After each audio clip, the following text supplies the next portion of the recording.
ចាសស្ដីបងប្អូនថ្ងៃនេះទៅផ្សារឃើញគេលក់ត្រីស្រស់ៗល្អក៏ទិញ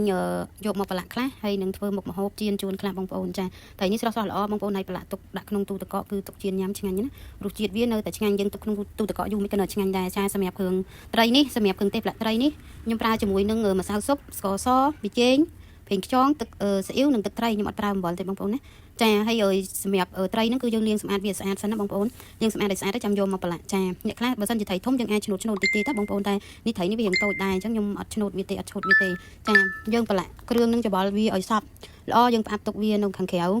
មកសន្ទុះរួចហើយចាំយើងដាក់ចូលប្រអប់ផ្លាសេទុកក្នុងទូទឹកកកបងប្អូនទុកញ៉ាំបានយូរហើយវាមានរសជាតិឆ្ងាញ់ត្រីនេះមានជាតិពេលខ្លះខ្ញុំប្រឡាក់ទុកយូរចាហើយបន្ទាប់ពីប្រឡាក់ត្រីរួចរាល់ហើយខ្ញុំមកដាក់ខ្ទះដើម្បីបំពងត្រីសម្រាប់ធ្វើមុខម្ហូបជៀនជូនណាបងប្អូនចាយើងដាក់ខ្ទះឲ្យក្តៅឡើងហុយអញ្ចឹងណាបងប្អូនដើម្បីកុំឲ្យជៀនត្រីទៅជាប់ចាបន្ទាប់មកដាក់ប្រេងសណ្តែកចូលយើងទុកឲ្យវាក្តៅប្រេងសណ្តែកឲ្យរៀងពុះក្តៅទៅយើងដាក់ត្រីជៀនចាពេលជៀនត្រីហ្នឹងយើងបើកភ្លើងមកល្មមបានហើយមិនបាច់ខ្លាំងពេកហើយក៏មិនបាច់តិចពេកដែរចាពេលបំពងត្រីឆ្អិនណាយកក៏ដួសដាក់ចានបន្ទាប់មកស្រង់ត្រីហ្នឹងហើយយើងទុកត្រីទឹកប្រេងសណ្តែកទៅជៀនត្រីហ្នឹងយើងមិនបាច់ចោលទេយើងដាក់ខ្ទឹមបំពងយកតែម្ដងចាពងខ្ទឹមមកឈ្ងុយហើយខ្ញុំយកសៀងមកឆាជាមួយចាសម្រាប់សៀងនេះប្រភេទសៀងផ្អែមយើងលាងសម្អាតវាហើយទៅរួចហើយខ្ញុំយកមកឆាចាសម្រាប់ឆាពេលឆាហ្នឹងខ្ញុំអត់ដាក់គ្រឿងទេសអីច្រើនទេដោយសារតែសៀងវាមានរសជាតិប្រៃនិងផ្អែមហើយអញ្ចឹងខ្ញុំបន្ថែមតែប៊ីចេងបន្តិចសិនចាយើងឆាឲ្យវារៀងស្ងួតទឹកបន្តិចទៅបន្ទាប់មកខ្ញុំក៏បានដាក់ជាមួយនឹងខ្ញីចូលខ្ញីនេះប្រភេទខ្ញី